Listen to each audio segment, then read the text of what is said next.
네, 구역장 성경 공부 오늘 22페이지 같이 한번 보도록 하겠습니다. 오늘 아브라함의 언약 네 번째 시간을 같이 공부하도록 하겠습니다. 우리가 앞에서 이제 아브라함 언약의 배경과 또 아브라함 언약의 복의 요소, 하나님이 약속하신 그 요소들 가운데 땅을 먼저 살펴봤고요. 우리 지난 시간에는 큰 민족의 의미에 대해서 살펴봤고, 오늘은 창세기 12장 2절 말씀에 근거해서 하나님이 아브라함에게 너는 복이 될지라, 이게 예전에 개역 한글 성경에는 너는 복의 근원이 될지라로 되어 있었는데, 이 개역 개정이 되면서 의미를 더 잘 살려서 너는 복이 될지라라고 이렇게 수정을 했습니다.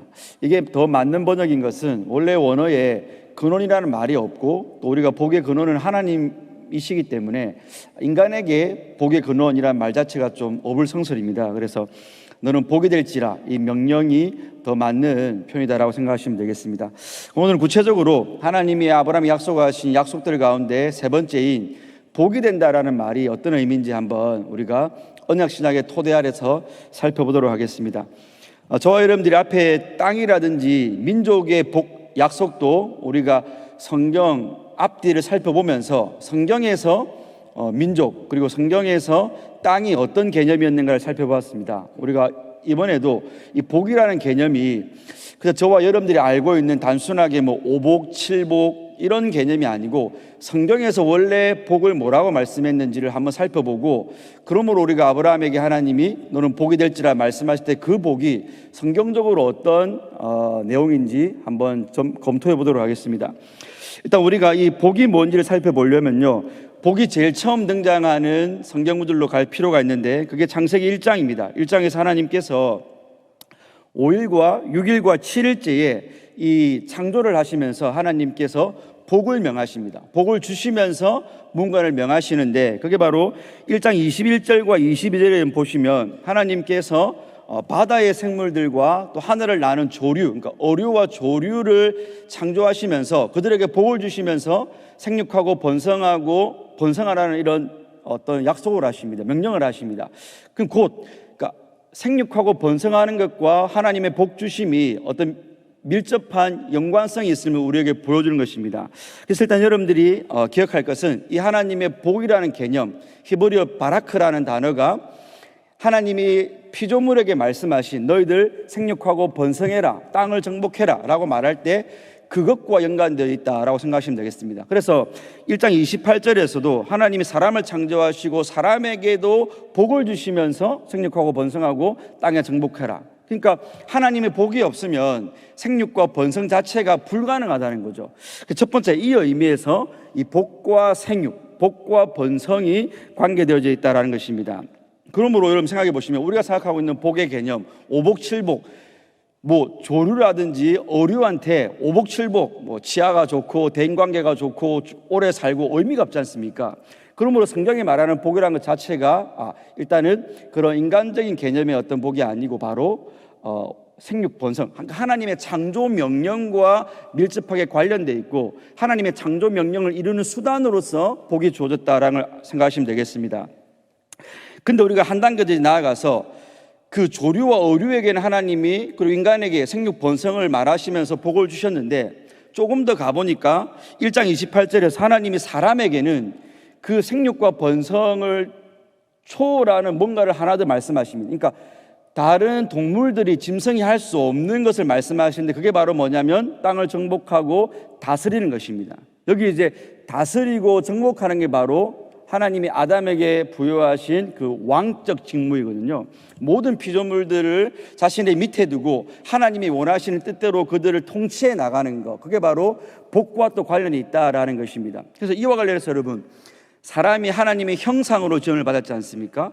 이 창세기가 기록될 때 고대 근동에서 어떤 왕이 있으면 항상 그 시대의 왕은 신의 아들이었습니다. 그래서 왕이 어떤 영토를 다스릴 때 자기가 이 지역에 살고 있으면 그 다른 지역에도 자기의 통치가 미친다는 것을 보여주기 위해서 신상을 세웠거든요. 동상 같은 것을. 그게 이제 자기의 형상으로 뭘 세우고 거기에도 내 통치가 임한다는 게 사람의 형상 혹은 신의 형상으로 다른 데 동상을 세운 거였습니다.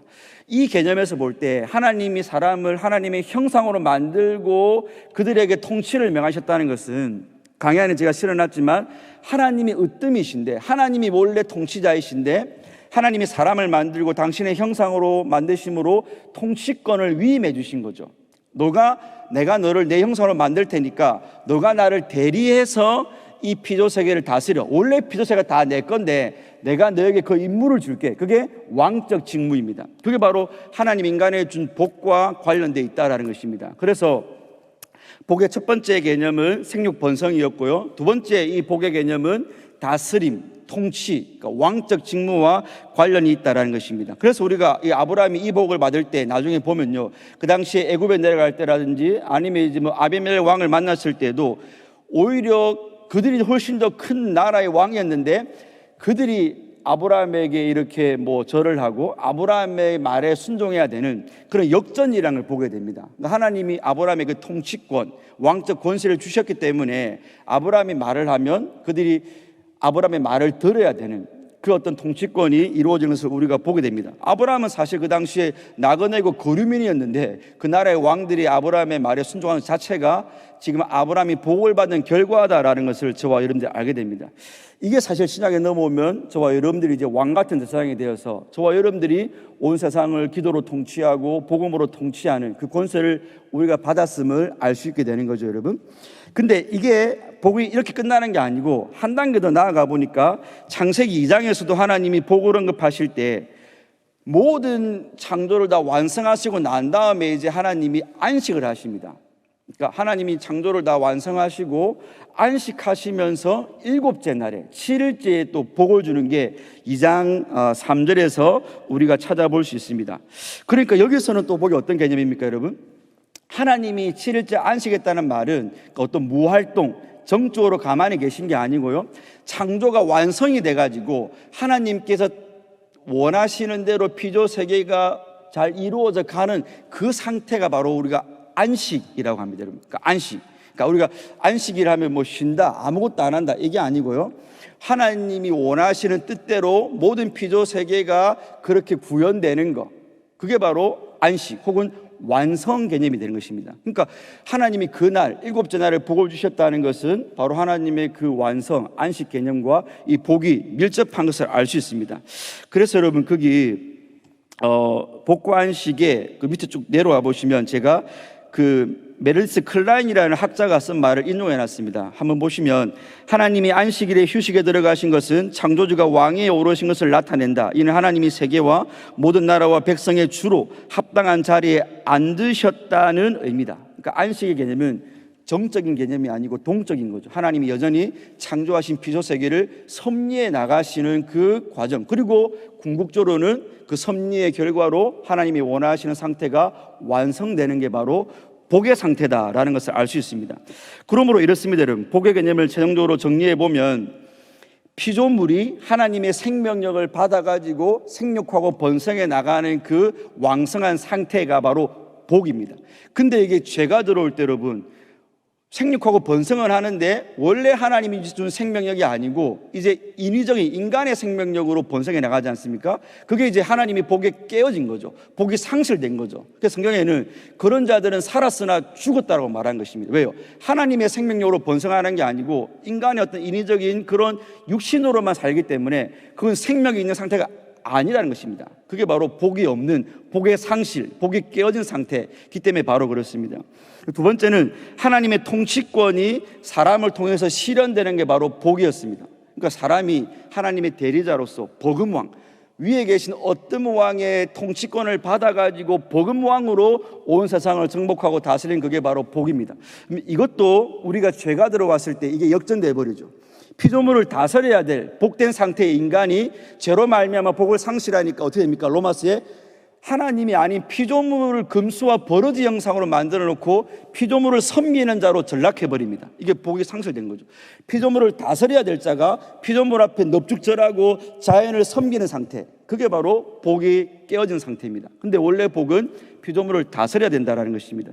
세 번째는 그렇게 생육하고 번성 다스리면서 하나님이 창세에 계획하신 원래 목적이 달성되는 것, 그 안식의 상태로 가는 게 바로 복입니다. 그래서 이거를 잘 보시면 여러분, 결국 아담과 하와의 타락으로 말미암아 이게 깨진 거죠. 하나님의 생명력은 그들의 불순종으로 말미암아 떠났고 피조물을 다스리는 게 아니라 이제 피조물이 덤벼듭니다. 엉겅퀴를 냅니다. 짐승이 인간에게 덤벼듭니다. 그게 깨어져 버렸고 하나님의 말씀에 순종하면서 완성으로 가야 될 창조 세계가 하나님이 원치 않는 방향으로 가는 그 안식이 깨어져 버리는 상태가 돼버린 거죠. 그러면 하나님이 아브라함에게 너 복되라고 말씀하신 것은 내가 너를 통해서 원래의 그 복된 상태를 내가 만들 거야. 다시 하나님의 생명력으로 하나님의 아들들이 많아지는 전도가 돼가지고 교회가 꽉 차는 내가 그 일을 이룰 거고, 다시 너에게 복을 줘가지고 인간들이 죄에게 절을 하고 죄를 먹고 마시는 자가 아니라 죄를 이기는 왕적 권세를 내가 회복시킬 거고, 내가 너에게 복을 줘가지고 내가 원래 원했던 저 계시록의 원래 창조의 마지막 단계를 내가 완성할 거야 라는 게 아브라함에게 말씀하신 거죠. 그러므로 이 아브라함 언약의 이 복이 뭘 어디에 뿔을 두고 있습니까? 3장 15절에 죄가 없어야 돼, 그 복이 되는 거니까 3장 15절에 여자의 후손이 와가지고 죄의 머리를 밟아버릴 그 원복음의 뿌리를 두고 있고, 나중에 그 죄를 없애야 하실 여자의 후손이 어떻게 오십니까? 마태복음 1장에서 아브라함의 자손으로 오시지 않습니까? 그러니까 언약이 항상 이렇게 연결되어 있습니다. 어떤 언약이 있으면 앞에 언약에 뿌리를 두고 있고 이 언약은 또 다른 언약을 향해서 가고 있는 거죠. 그래서 하나님이 아브라함에게 복이 되라, 이것은 죄 문제가 해결돼야 되는데 그러기 위해서는 앞에 원복음의 뿌리를 둬야 되고 여자의 후손이 와야지가 해결되니까요. 그리고 이 아브라함 언약을 통해서 하나님께서 나중에 여자의 메시아 후손 메시아를 보내니까 나중에 이것은 여자의 후손을 향해서 지금 점진적으로 진행되고 있는 것을 보게 됩니다.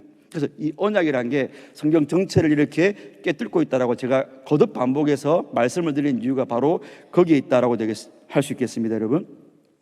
그래서 이번 질문을 보시면 아브라함이 약속받은 그 복의 개념이 아까 뭐였습니까? 생육, 번성, 그리고 다스림, 안식이었죠. 그게 창세기 1장 21절로 22절에서 생육하고 번성과 관련되어 있었고, 다스림, 통치는 1장 28절이었죠.